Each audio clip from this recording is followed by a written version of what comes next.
നമസ്കാരം. ലോകത്തിൻ്റെ എല്ലാ കണ്ണുകളും ഇപ്പോൾ പാകിസ്ഥാൻ തലസ്ഥാനമായ ഇസ്ലാമാബാദിലേക്കാണ് ഉറ്റുനോക്കുന്നത്.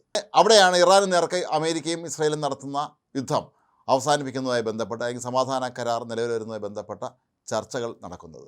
1979 ഇറാനിൽ നടന്ന ഇസ്ലാമിക വിപ്ലവത്തിന് ശേഷം അമേരിക്കയും ഇറാനും നേർക്കുനേർ ചർച്ച നടത്തുന്നത് ഇതാദ്യമായിട്ടാണ്.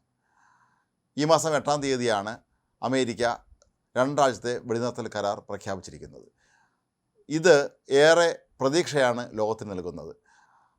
ഫെബ്രുവരി 28-ാം തീയതി ആരംഭിച്ച യുദ്ധം ഇപ്പോഴും അനിശ്ചിതമായി തുടരുകയാണ്. ഇതെന്നാണ് അവസാനിക്കുക എന്നുള്ളതിനെക്കുറിച്ച് ഇപ്പോഴും ആർക്കും ഒന്നും പറയാൻ പറ്റാത്ത ഒരവസ്ഥയിൽ ലോകത്തെ ആകെ തന്നെ ഗുരുതരമായി ബാധിക്കുന്ന ഒരു വലിയ വിഷയമായി ഈ ഒരു യുദ്ധം മാറിക്കഴിഞ്ഞിരിക്കുന്നു. അത് പ്രതിരോധ തലത്തിൽ മാത്രമല്ല, സാമ്പത്തിക മേഖലയിലൊക്കെ തന്നെ വലിയ തോതിലുള്ള തിരിച്ചടിയാണ് ഗൾഫ് രാജ്യങ്ങൾ ഉൾപ്പെടെയുള്ളവ ഇപ്പോൾ നേരിട്ടുകൊണ്ടിരിക്കുന്നത്. ഇതിനൊരു അന്തിമ പരിഹാരം കാണാൻ നാളെ നടക്കുന്ന ചർച്ചകൾക്ക് കഴിയുമോ എന്നുള്ളതാണ് ഇവിടെ വരുന്ന പ്രധാന ചോദ്യം.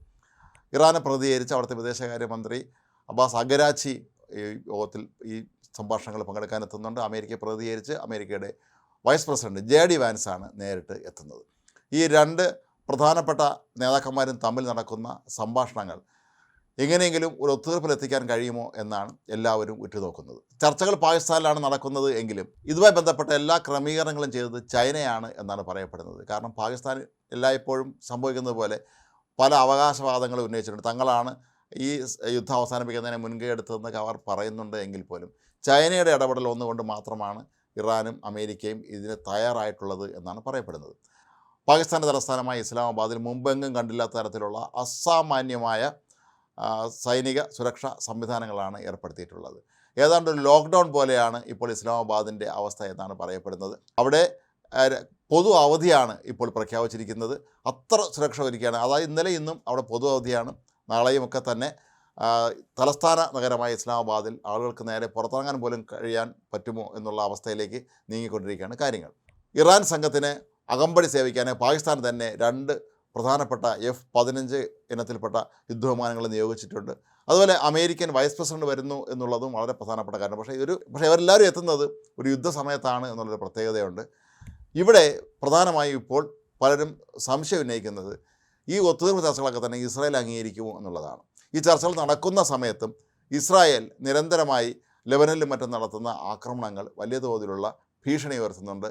അതുകൊണ്ട് തന്നെ ഈ ചർച്ചകൾ പൂർണ്ണമായും ഫലപ്രദമാകുമോ എന്ന സംശയം പലരും ഉന്നയിക്കുന്നുണ്ട്. എങ്കിൽ പോലും ഇതിലൂടെ ഒരു പരിഹാരം ഉണ്ടാകുമെന്നും ലോകം ഒന്ന് ആശ്വാസത്തോടു കൂടി ഇരിക്കും എന്നുമാണ് പലരും പ്രതീക്ഷിക്കുന്നത്. ചൈനയുടെ സമയോചിതമായ ഇടപെടൽ തന്നെയാണ് ഈ ചർച്ചകൾക്ക് വഴിവെച്ചത്. നേരത്തെ ചൈന ഇക്കാര്യത്തിൽ പരസ്യ പ്രതികരണം ഒന്നും തന്നെ നടത്തുന്നില്ലായിരുന്നു. അപ്പോൾ ഈ ഒരു സന്ദർഭത്തിൽ പാകിസ്ഥാനിൽ നടക്കുന്ന ഈ ചർച്ചയെ ലോകമെമ്പാടുമുള്ള എല്ലാ രാജ്യങ്ങളും വളരെ പ്രതീക്ഷയോടെയും അതേസമയം ആകാംക്ഷയോടും കൂടിയാണ് നോക്കുന്നത്.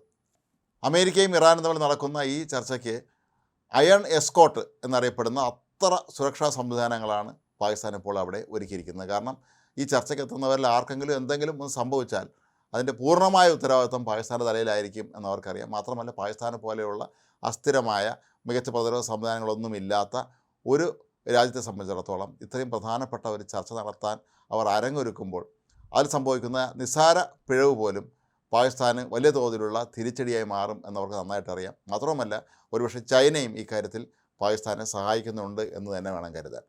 ഏതായാലും ഈ ചർച്ചകളിൽ അടിയന്തരമായ ഒരു തീരുമാനമുണ്ടായാൽ അത് അമേരിക്കൻ പ്രസിഡന്റ് ഡൊണാൾഡ് ട്രംപിനെയും ഇസ്രായേൽ പ്രധാനമന്ത്രി ബെഞ്ചമിൻ നെതന്യാഹുവിനെയും ഒപ്പം ഇറാനിലേത് ആരെയാണ് അറിയിക്കേണ്ടതെന്നുള്ള ഇപ്പോഴും വ്യക്തമല്ല. മുസ്തഫ ഖമേനി എന്ന അവിടുത്തെ ഏറ്റവും പുതിയ പരമോന്നത നേതാവ് കോമ സ്റ്റേജിൽ കഴിയുകയാണെന്നാണ് പറയപ്പെടുന്നത്. പക്ഷേ അദ്ദേഹത്തിൻ്റെ പേരിൽ പല പ്രസ്താവനകൾ ഇപ്പോൾ പുറത്തു വരുന്നുണ്ട്.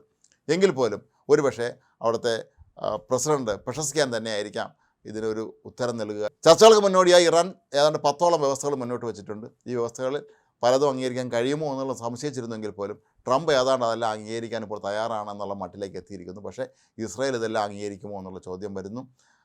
കൂടാതെ കഴിഞ്ഞ ദിവസം ഡൊണാൾഡ് ട്രംപ് ആകട്ടെ ഇസ്രായേൽ പ്രധാനമന്ത്രി ബെഞ്ചമിൻ നെതന്യാഹുവിൻ്റെ ലെബനനെ നിരന്തരം ആക്രമണ നിലപാടിനെ രൂക്ഷമായി വിമർശിക്കുകയും ചെയ്തിട്ടുണ്ടായിരുന്നു. എങ്ങനെയെങ്കിലും സ്ഥിതിഗതികൾ ശാന്തമാക്കി ഒത്തീർപ്പിലേക്ക് കൊണ്ടുപോകുന്നതിന് പകരം ഇത്തരത്തിൽ പ്രശ്നമുണ്ടാക്കി ആ ഗുരുതരമായ സ്ഥിതി ഉണ്ടാക്കരുത് എന്നുള്ളൊരു നിർദ്ദേശമാണ് ഇപ്പോൾ ട്രംപ് നൽകിയിരിക്കുന്നത്. കാരണം ട്രംപിന് എങ്ങനെയെങ്കിലും യുദ്ധത്തിൽ നിന്ന് തലയൂരിയാൽ മതി എന്നുള്ളതാണ് അവസ്ഥ.